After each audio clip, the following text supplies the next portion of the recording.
우리 같이 아멘 하겠습니다. 아멘. 여러분 한 주간 평안하셨습니까? 아멘. 어떤 분에게는 뭐 평범한 일상일 수도 있었고, 또 어떤 사람에게는 바쁜 일상으로 인해서 직장과 또 집을 오가며 바쁜 일상을 사신 분도 계실 거라 믿습니다. 그렇지만 분명한 것은 여러분의 삶 가운데서 하나님이 늘 동행하는 삶을 사셨을 것이라 믿어 의심치 않습니다. 아멘. 여러분들 그렇게 하셨죠? 네. 그런 삶을 사셨죠? 네.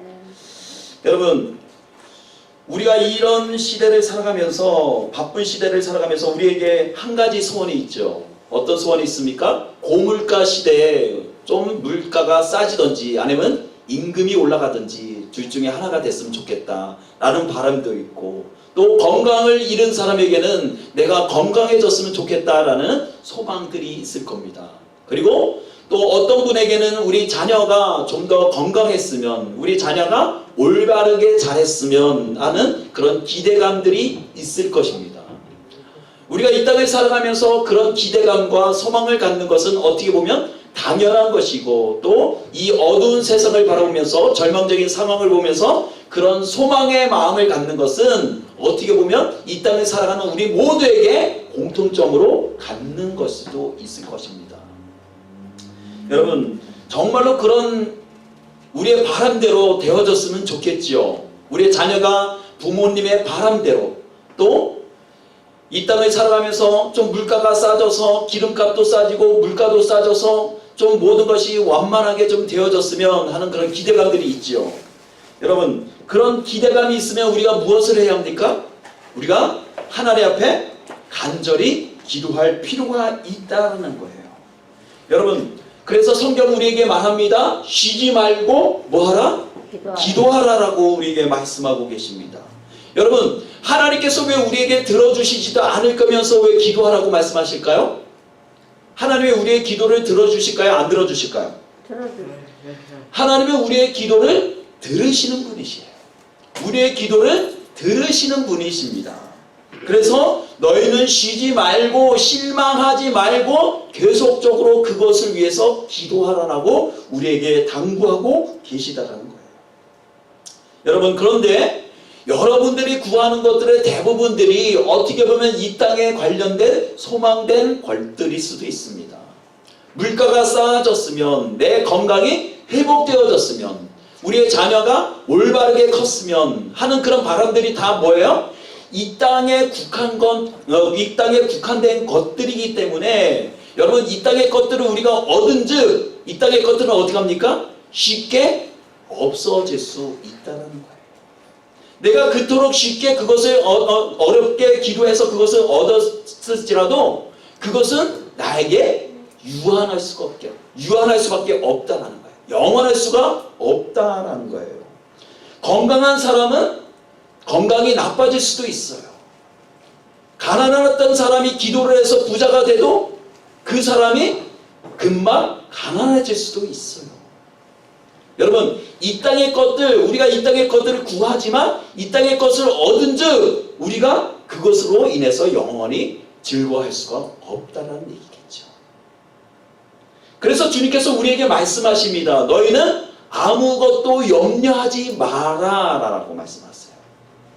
하나님께서는 왜 우리가 이 땅을 살아가면서 돈도 필요하고 관계도 필요하고 좋은 사업 파트너도 필요하고 자금도 필요한데 왜 하나님은 너희는 아무것도 염려하지 말라라고 우리에게 말씀하실까?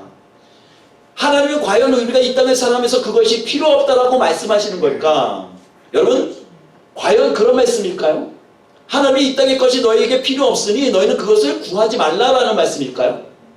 아니에요. 하나님께서 너희에게 염려하지 말라는 것은 너희들이 그것을 구하기 전에 뭐 하라는 거예요? 뭐 하라는 거죠? 너희는 먼저 그의 나라와 그의 의를 구하라라고 말씀하세요. 그럼 제가 여러분들께 질문 한번 드릴게요. 그러면 그의 나라, 하나님의 나라는 무엇입니까? 하나님의 나라가 무엇인데 우리에게 구하라고 말씀하셨을까요? 집사님, 하나님의 나라가 무엇입니까? 혹시 하나님의 나라가 무엇인지 아시는 분? 하나님께서 말씀하셨잖아요. 너희는 먼저 그의 나라와 그의 의를 구하라라고 말씀하시는데 왜 하나님의 돈을 구하라, 물질을 구하라, 친구를 구하라라 말씀하시지 않고 왜 너희는 먼저 그의 나라와 그의 의를 구하라고 말씀하셨어요? 천국? 천국? 하나님의 나라는 천국일까요? 또 하나님의 나라는 뭘까요? 성경? 예? 성경? 성경? 예. 여러분들 말씀하시는 게, 우리 권사님이 말씀하시는 게 맞을 수 있어요. 천국이 될 수도 있어요. 하나님의 말씀일 수도 있어요. 또 우리가 아는 것처럼 슬픔과 죽음이 없는 곳일 수도 있어요. 그렇죠? 찬양과 기쁨이 넘치는 곳일 수도 있어요. 그렇지만 그것이 틀리다는 게 아니에요. 하나님의 나라는 분명한 특징은 뭐냐면, 하나님의 나라의 분명한 특징은 우리가 하나님과 우리와 얼굴을 대면해서 볼 수 있는 곳이다. 하나님의 통치가 이루어지는 곳, 하나님의 임재가 있는 그곳, 하나님의 다스림이 있는 그곳이 하나님의 나라예요. 그러면 하나님의 다스림이 있고 통치가 있는 그곳 가운데 우리가 하나님의 얼굴을 배울까요? 못 배울까요? 여러분, 하나님의 얼굴을 배울 수 있을까요? 못 배울까요? 우리가? 천국에 가서도? 우리가 하나님의 얼굴을 페이스 대 페이스로 대면할 수 있어요. 하나님을 배울 수 있는 그곳이 하나님의 나라라는 거예요. 여러분, 하나님께서 우리에게 너희는 아무것도 염려하지 말고 먼저 그의 나라와 그의 의를 구하라고 말씀하시는 것은, 내가 너희와 함께 하기 때문에 너희는 그것으로 인해서 염려할 필요가 없다, 걱정할 필요 없다, 그것 때문에 너희가 굶주려할 필요 없다라고 말씀하십니다. 왜일까요? 왜일까요? 왜 그 주님이 나와 함께 하시는데 왜 우리는 이 땅의 것들이 왜 구하지 말아야 될까요? 그 주님이 우리의 모든 것이 되시기 때문이에요. 나의 돈이 되기 때문이에요. 나의 힘이 되기 때문이에요. 나의 능력이 되기 때문이에요. 여러분, 제가 여러분들께 또 한 가지 드릴게요. 그러면 복 중에서 가장 좋은 복은 무슨 복일까요? 복 중에서 가장 좋은 복은 무슨 복일까요? 건강? 예? 건강. 축복이요? 아니, 어떤 복이냐고요? 어떤 복이 가장 좋을까요? 하나님을 아는. 하나님을 아는 복? 예. 가장 좋은 복은요, 하나님이 우리와 함께 하시는 거예요. 하나님이 우리와 함께 하시는 거예요. 여러분, 왜 하나님과 함께하는 인생이 가장 축복된 인생인지 아세요? 이 땅 가운데 하나님을 떠난 인생은 아무리 잘 살아도 그 인생은 불쌍한 인생이에요. 왜일까요? 종말은 뭐예요? 그 잘난 그 부자가 마지막에 맞아야 결론은 뭐예요? 결국은 하나님 없는 인생은 불쌍한 인생이에요. 지옥에 던져지는 인생이에요. 그렇지만 내가 이 땅 가운데 아무것을 소용하지 못하고 많은 것이 풍족하지 못할지라도 하나님과 함께하는 인생은 행복한 인생이요, 정말로 축복받은 인생일 수밖에 없다라는 거예요. 그래서 우리가 찬송가 있잖아요. 하나님과 동행하니 그 어디든 하나님의 나라라는 거예요. 내가 그 주님과 함께 있으니 초막이나 웅막이나 궁궐이나 그 어떤 것이 다 뭐예요? 나에게 기쁨이 될 수가 있다는 거예요. 감사가 될 수가 있다. 하나님을 만나지 못하고 하나님을 경험하지 못하고 하나님을 진정으로 믿지 못하는 사람은 이 말의 의미가 무엇인지를 몰라요. 여러분들 앞에 제가 지금 금덩어리를 한 돈씩 날아드린다면 여러분들 어떤 기분이 드시겠어요? 되게 좋겠습니다. 굉장히 좋겠죠? 그런데 한 번도 금덩이를 만져보지 못한 사람이 그 기쁨을 알겠어요? 그렇죠? 그 금이 뭐가 어떻게 쓰는지도 모를 것이고 그 금덩어리를 가지고 내가 어떻게 해야 되는지도 모르는 사람한테 금덩어리를 준들 그것이 기쁘겠냐고요. 마찬가지로 하나님을 알지 못하고 하나님을 경험해보지 못한 사람이 하나님이 나에게 있은들 없은들 그 가치를 알겠냐고요. 그 기쁨을 알겠냐고요. 여러분, 하나님이 우리와 함께 하시는 것이 진정한 축복입니다. 가장 큰 복이에요. 여러분, 이스라엘 백성들에게서 가장 큰 저주는 뭡니까? 이스라엘 백성들이 광야를 빠져나와서 그들에게서 가장 혹하고 가장 곤욕스러운 일들은 무엇이었습니까? 뭐였을까요? 먹지 못하는 거? 추운 곳에서 발발발 떠는 거? 뜨거운 햇빛에서 더워서 헐떡헐떡거리는 거요? 그거보다 더 무서운 것이 있었어요. 그들에게서 가장 두려운 것이 있었어요. 그것이 뭡니까? 그들 가운데 하나님의 영광을 감춰버리는 거예요. 하나님의 영광을, 하나님의 임재를 그들 가운데 나타나지 않는 거예요. 여러분, 믿음의 사람들에게 있어서 가장 큰 저주는요, 내가 모든 것을 잃어버리는 것이 저주가 아니에요. 나에게 그것이 어려움이 아니에요. 진짜 어려움이 뭔지 아세요? 진짜 저주가 뭔지 아세요? 그것은 하나님이 나에게 얼굴을 감춰버리는 거예요. 하나님의 임재가 더 이상 내 마음 가운데, 내 심령 가운데 느껴지지 않는 거예요. 그것이 믿음의 사람들에게 있어서 가장 큰 저주예요. 여러분, 교회는 어떤 곳이어야 합니까? 여러분, 교회는 어떤 곳이어야 합니까?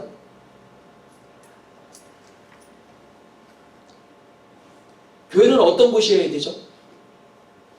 선한 곳. 선한 곳이요? 여러분, 정말로 하나님께서 원하시는 교회의 모습은요, 정말로 갈 곳이 없어서, 돈이 없어서, 정말로 가난해서, 정말로 예수님 필요한 자들이 모여야 하는 곳이 교회에 되는 것이다.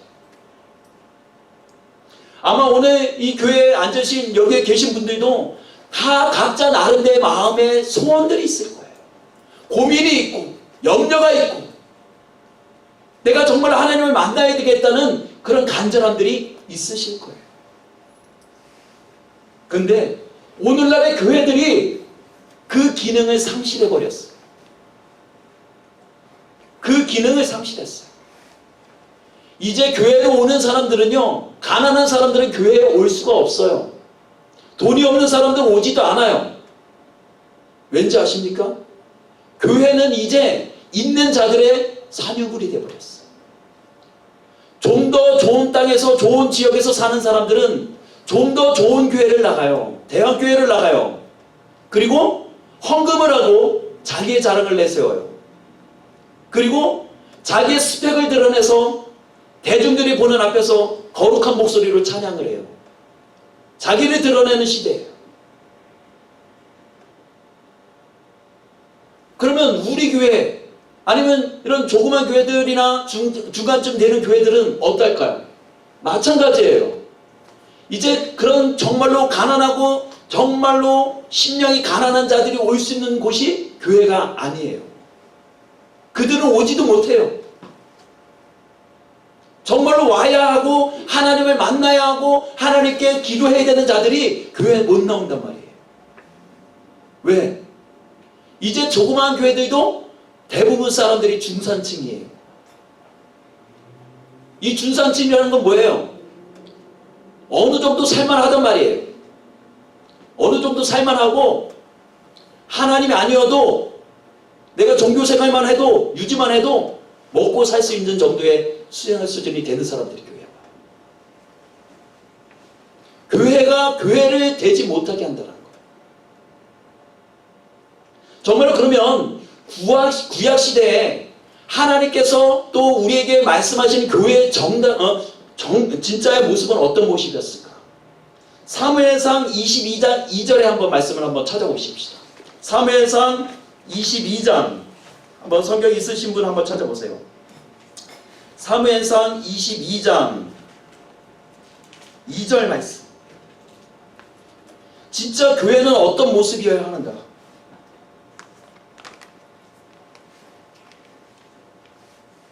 우리 찾으셨으면 누가 좀 읽어주시겠습니까?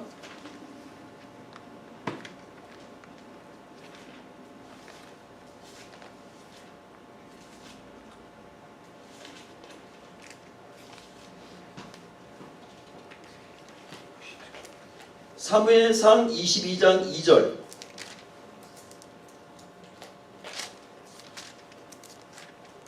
좀 한번 읽어주세요. 우리 집사님이 찾으셨으면 좀 한번 읽어주시겠습니까?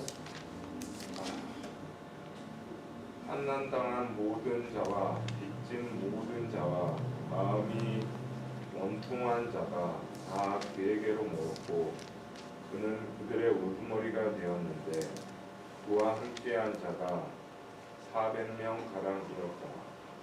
여러분 여기 보십시오. 지금 다윗에게 몰려든 엔게디라는 동굴 가운데 몰려든 자들이 어떤 자들이에요?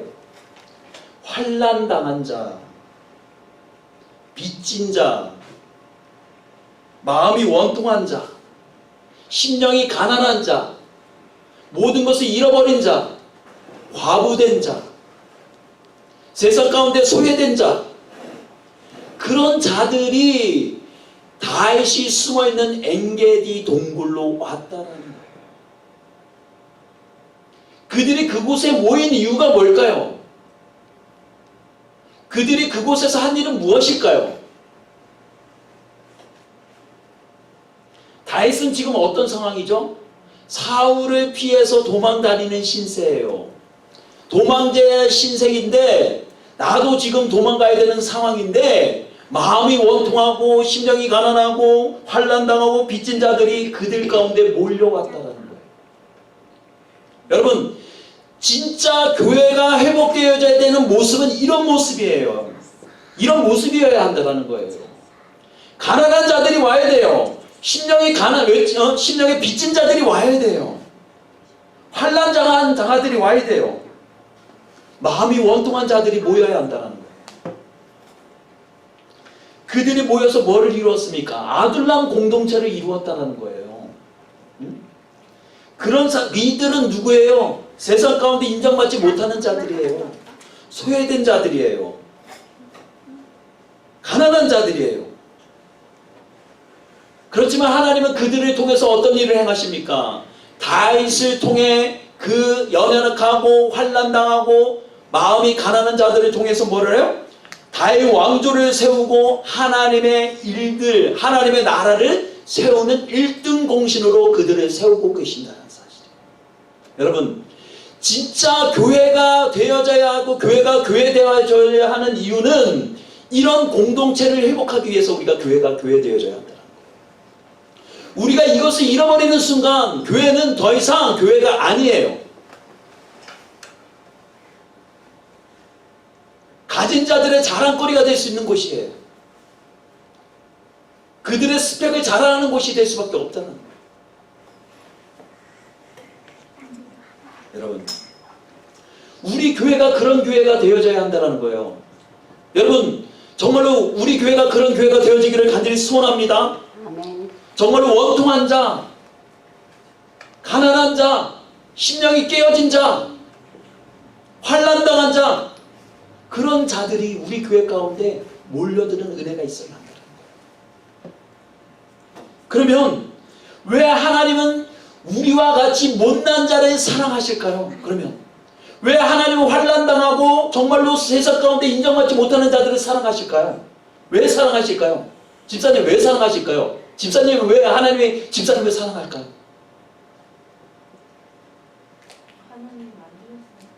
하나님이 만드셨으니까.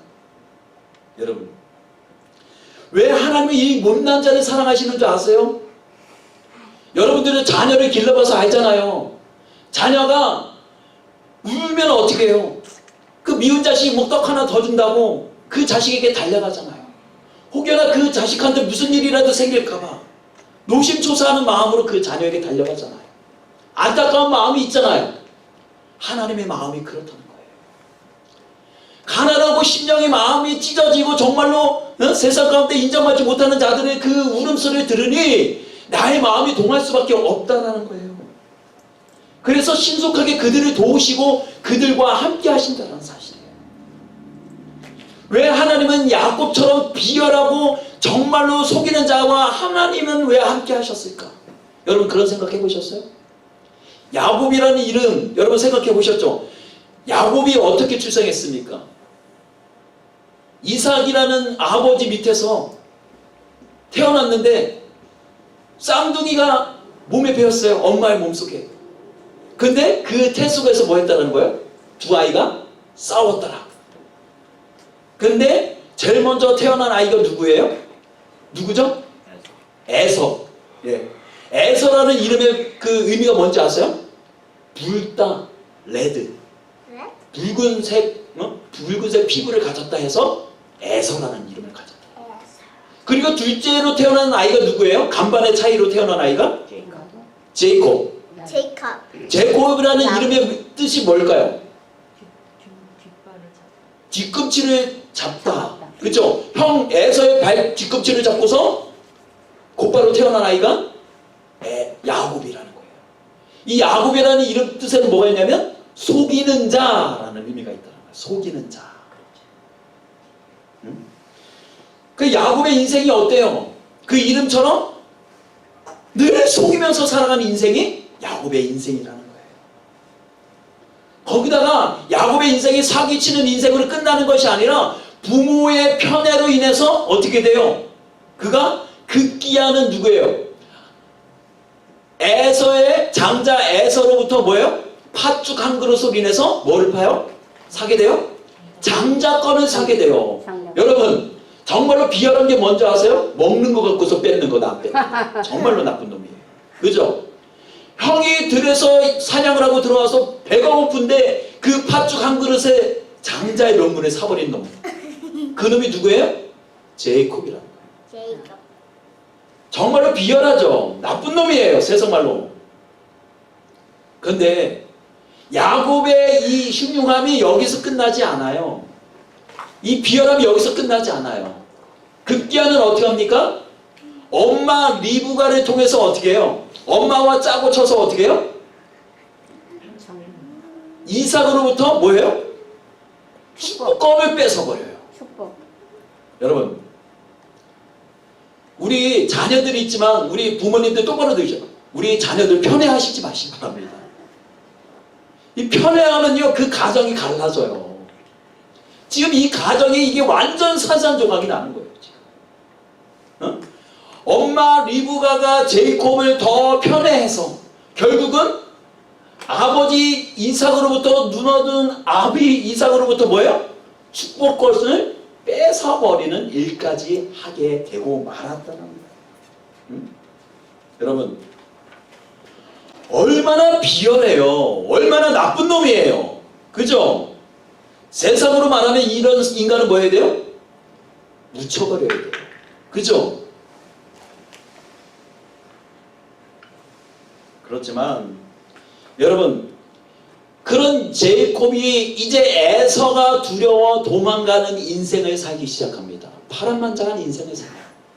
여러분 이제 형이 그 사실을 알고 동생을 죽이려고 들인단 말이에요. 그 살기 등등한 에서를 피해서 야곱이 도망가기 시작했다는 거예요.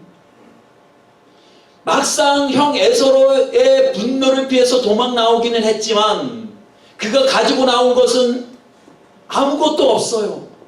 그리고 그가 가야 할 곳도 제대로 알지 못해요. 내가 어디서 유숙을 하며 어디서 무엇을 먹고 내가 어떻게 쉬어야 할지도 알지 못하는 막막한 인생이에요. 여러분 황량한 사막을 걷다 보면 아무리 건강한 육체라 할지라도 한두 시간, 세네 시간을 걷다 보면 지칠 수밖에 없어요. 걸음이 늘어지고 점점 눈과 모든 것들이 풀리기 시작해요. 이제 더 이상 걸음을 뛰지 못할 그 상황 가운데 이르러 야곱이 이제 지칠 대로 지친 육체를 눕기 위해서 어떻게 해요? 사막 어딘 한 곳에 예전 같았으면 포근한 베개를 베개 삼아서 누울 수 있는 그런 포근한 침대가 있는 곳에서 누울 텐데 자기 몸도 누울 수 없는 그 상황 가운데서 어떻게 해요? 돌 베개를 가져다가 누웠다라고 말해요. 그때 어떤 일이 일어납니까? 그가 그 피곤한 육체를 누울 때 그곳에서 하나님의 천사가 하늘에서 오르락내리락 하는 것을 보았다라고 말해요. 본문에는 나와 있지는 않지만 아마 야곱은 그 짧은 시간 동안 하나님 앞에 기도했을 거예요. 하나님 저 좀 도와주세요. 저 이러다 죽을지도 모르겠어요. 내가 형 에서를 속이고 아버지를 속여서 도망 나오긴 했지만 제가 이곳에서 죽을지도 모르겠어요. 목말라서 죽겠고 뜨거워서 죽겠고 추워서 죽겠어요. 여러분, 사람이 정말로 그 절박한 상황 가운데 할 수 있는 것은 무엇일까요? 아무것도 없어요. 더구나 사막이라는 넓은 들판에서 그가 할 수 있는 것은 아무것도 없어요. 하늘에 떨어 있는 별을 바라보며 하나님 앞에 눈물을 뚝뚝 흘리면서 지난날에 자기가 했던 일들에 대해서 회개를 하면서 눈물을 흘렸을지도 몰라요. 내가 왜 이런 바보 같은 일들을 해야 했을까? 내가 왜 형 에서를 속였을까? 내가 왜 아버지를 속였을까? 하나님, 제발, please. 그리고 하나님 앞에 기도했었을 거예요. 나의 하나님, 나의 하나님, 어디 계십니까? 여러분들도 정말로 상황이 막막하고 어려울 때 기도해 보신 적이 있죠? 정말로 몸 놓아서 하나님, 하나님 부를 때 하나님이 여러분들에게 응답하시던가요? 응답하시지 않을 때가 있어요. 내가 정말로 간절함으로 주님 앞에 정말로 눈물을 흘리면서 하나님 앞에 하나님 도와주세요 하고 기도해도 사방이 조용해요. 침묵해요. 침묵이 흘러요. 아무것도 들리지 않아요. 오직 그 침묵 가운데 나 혼자만 덩그러니 남겨져 있는 외로움을 느낄 때가 있어요. 여러분, 그러면 하나님은 우리의 기도를 들으시지 않는 걸까요? 아니에요. 하나님은 당장 내가 기도하는 그 부르짖는 가운데 응답하시지도 않지만 하나님은 우리의 상황을 보고 계신다는 사실이에요. 왜 눈을 만드신 분이 왜 우리를 보시지 못하겠어요? 왜 귀를 만드신 분이 왜 그 기도의 소리를 듣지 못하시겠어요? 손을 만드신 분이 왜 손을 뻗어서 우리를 잡지 않으시겠어요? 그 주님이 은밀한 가운데 우리에게 응답하시고 우리의 손을 잡아주시고 우리의 기도를 들으신다는 사실이에요. 아멘. 여러분, 그 주님이 우리와 함께 하십니다. 아버지. 야곱은 은밀한 가운데 하나님의 모습을 배웠을 거예요. 그리고 괴로운 상황 가운데 처해 있는 야곱에게 나타나셨어요. 그래서 야곱이 잠깨어서 이렇게 말합니다. 여호와께서 과연 여기 계시거늘 내가 알지 못하였거늘 이라고 말해요. 하나님이 과연 여기 계시거늘 내가 알지 못했다라고 말해요. 누가요? 야곱이 그렇게 고백했다는 거예요. 하나님, 나는 사막 가운데 내가 혼자 남겨진 줄 알았는데 하나님이 여기 계시네요. 그것을 알게 됐다는 거예요. 여러분, 여기가 어디입니까? 여기가 어디예요? 우리가 전화할 때 이러죠. 여보세요? 지금 거기 어디야? 거기가 어디야? 라는 건 뭐예요? 장소를 의미하는 게 아니라 장소를 의미할 때도 있지만 뭐예요? 지금 상태가 어때? 지금 어떻게 하고 있는 거야? 그것을 묻고 싶은 거죠. 지금 야곱의 상태가 지금 어떻습니까? 지금 불안하고 초조하고 고독하고 허기가 지고 추운 가운데 공포 가운데 떨고 있는 야곱의 모습이에요. 그리고 더군다나 밤이 깊어지면 깊어질수록 자기 마음 가운데 뭐가 올까요? 죄책감이 찾아와요. 여러분, 죄책감이 찾아오면 어떻게 해요? 우리의 자신이 한없이 차가워져요. 나는 정말 쓸모없는 인간이야. 그래서 어떻게 해요? 어떤 사람은 용기를 내어서 옥상으로 뛰어 올라가요. 내가 정말 필요 없는 인간이야. 여러분, 그런데 믿음의 사람에게 있어서 고독은요, 그 침묵은요, 오히려 내 자신의 삶을 투명하게 볼 수 있는 시간들이에요. 브라이언 모가는 이 상황을 이렇게 말해요. 야곱은 자신의 무대에서 떠나 친구라고는 쫓아다니며 두려움을 주는 마귀와 해결하지 못한 짓누르는 죄책감밖에 없게 되자 그의 영혼은 하나님의 음성에 민감해졌다라고 말해요. 야곱이 홀로 남겨져 있는 그 정박한 상황 가운데 오히려 하나님의 음성을 듣게 되었다는 거예요. 여러분, 우리는 종종 광야 가운데 외로이 덩그러니 남겨져서 뭘 해야 돼요? 하나님의 음성을 듣는 일들이 종종 있어야 돼요. 세상의 분주한 가운데 여러 가지 정보와 소리를 듣는 것이 아니라 종종 외로움 가운데, 고독 가운데, 그 모든 상황 가운데 모든 것을 포기한 채로 하나님의 음성을 기울일 수 있어야 한다는 거예요. 하나님은 야곱과 같은 사람에게 찾아오셨어요. 그리고 창세기 28장 13절 이렇게 말씀하세요. 나는 여호와니 너의 조부 아브라함의 하나님이요 이삭의 하나님이라 라고 말씀하세요. 하나님이 야곱에게 나타나셔서 말씀하시는 거예요. 뭐라고 말씀하세요? 나는 너의 조부 아브라함의 하나님이요 이삭의 하나님이다. 하나님이 야곱에게 그 모든 것을 약속하시기 전에 뭐예요? 자기의 정체성을 드러내세요. 아브라함의 하나님, 이삭의 하나님이라는 것은 뭐예요? 내가 네 조부들과 맺었던 언약의 모든 약속들을 뭐 하는 거예요? 내가 이제 너와 맺으려 한다는 거예요. 응? 그리고 다시금 야곱에게 하나님께서 그들에게 약속하셨던 약속을 야곱에게 약속하십니다. 그리고 말씀하세요. 너의 자손이 온 땅을 차지하게 될 것이며 큰 가문이 되어 사방에 편만할 것이고 열방의 복의 축복의 통로가 될 것이다 라고 하나님께서 약속하셨다는 거예요. 여러분, 아무리 세상 가운데 실패하고 속이는 자이고 도망하는 자일지라도 하나님이 나와 함께 하시면 우리는 뭐가 될 수 있다? 축복의 통로가 될 수가 있다. 하나님이 주시는 복의 통로가 될 수가 있다는 거예요. 응? 그리고 야곱에게 있어서 가장 중요한 약속의 말씀을 그에게 주어주신다는 거예요. 응? 창세기 28장 15절 말씀입니다. 한번 여러분 성경책 한번 보세요. 여기 좀 한번 띄워보세요. 창세기 15. 자, 우리 한번 같이 읽어봅시다. 같이 읽습니다. 시작.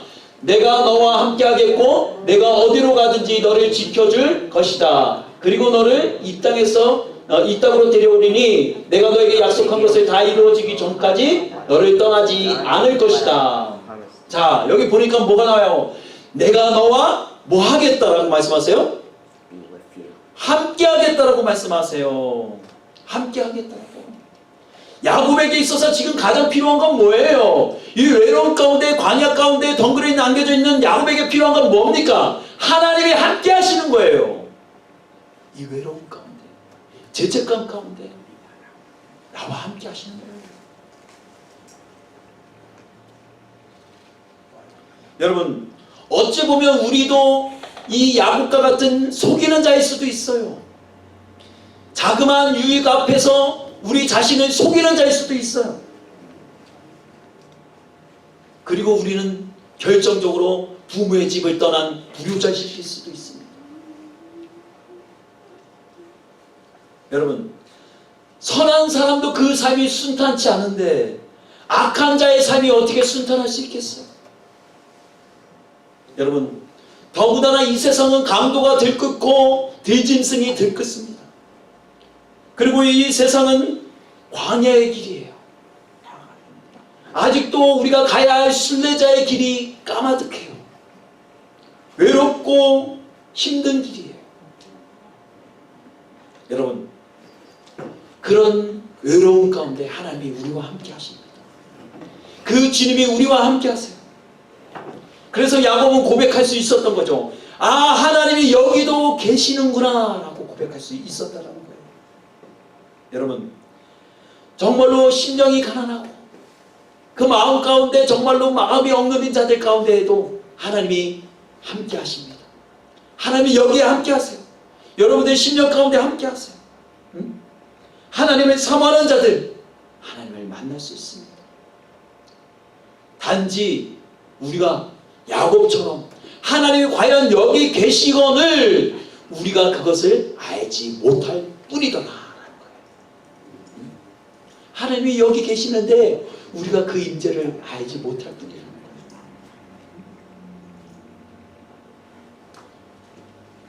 하지만 야곱이 이제 깨달았다는 거예요. 하나님이 여기 과연 계시는구나.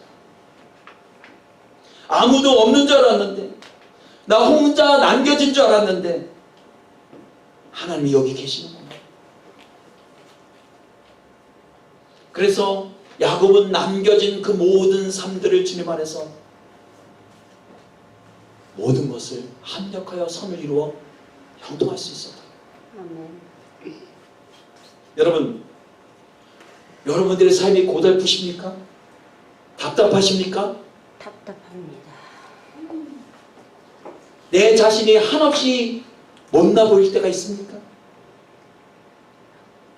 그럴수록 나는 정말 못난 인간인가 봐. 이 땅 가운데 필요 없는 인간인가 봐. 그래서 스스로 여러분들의 목숨을 해하는 죄를 범하지 마십시오. 오히려 그 자리에서 하나님을 찾는다면 여러분은 최고의 행운을 차지하는 사람이 될 것입니다. 재물과 건강과 행운과 친구와 부모는 여러분들을 떠날지언정 하나님은 여러분들과 함께 하십니다. 내가 아무리 큰 죄를 지었다 할지라도, 내가 용서받지 못할 죄를 지었다 할지라도 하나님은 여러분들과 함께 하십니다. 아멘. 오히려 여러분들을 안아주시고 용납해 주시고 용서해 주시고 쓰다봐 주신다는 사실. 아멘. 세상에서 너는 안 돼! 라고 하는 그 사람마저도 하나님은 고쳐 쓰신다는 거예요. 그 사실을 어떻게 믿냐고요? 저를 보시면 알아요. 저를 보시고 아, 저런 인간도 하나님의 목사로 세워서 일하게 하시는구나 보시면 알 수 있어요.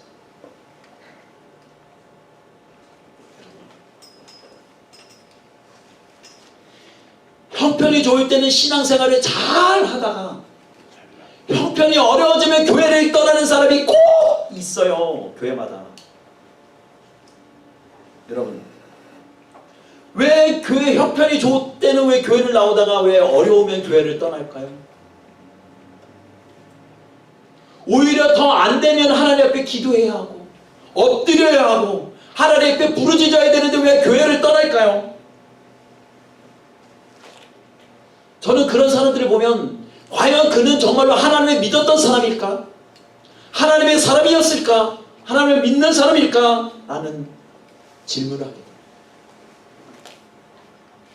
여러분, 내 형편이 너무 어려웠어요? 공피 타세요? 앞이 안 보이세요? 그때가 여러분들이 하나님 앞에 엎드릴 때, 하나님을 만날 때, 그때가 하나님을 만날 때, 그때가 더 은혜를 받을 때. 여러분, 어려울 때뿐만 아니라 내 모든 삶 가운데서 하나님을 찾으시는 은혜가 있으시기를 주님으로 축원합니다. 아멘. 하나님을 만나셔야 돼요. 아멘. 그 약속의 말씀을 믿으셔야 돼요. 아멘. 그 주님은 늘 여러분들을 사랑하시고 여러분을 향한 원대한 위대한 계획을 갖고 계시다는 사실이에요. 우리 유스, 청년, 주일학교, 장년, 우리 모든 분들은 하나님이 여러분들을 향한 하나님의 계획들이 갖고 있어요. 하나님의 약속이 여러분들 가운데 있다는 거예요. 우리의 삶 가운데서 내가 그것이 분명하게 보이지 않을지라도 그 약속의 말씀을 부여잡고 하나님 과연 여기 계시거늘 라는 고백을 할 수 있는 저와 여러분들이 되시기를 주님의 이름으로 축원합니다. 아멘. 하나님이 여러분들과 함께 하십니다. 아멘. 우리의 청년들을 지키십니다. 우리의 자녀들을 지키십니다. 그 주님이 나의 삶 가운데 찾아오십니다. 날마다 그 주님과 동행하는 삶이 되시기를 주님의 이름으로 축원합니다. 아멘.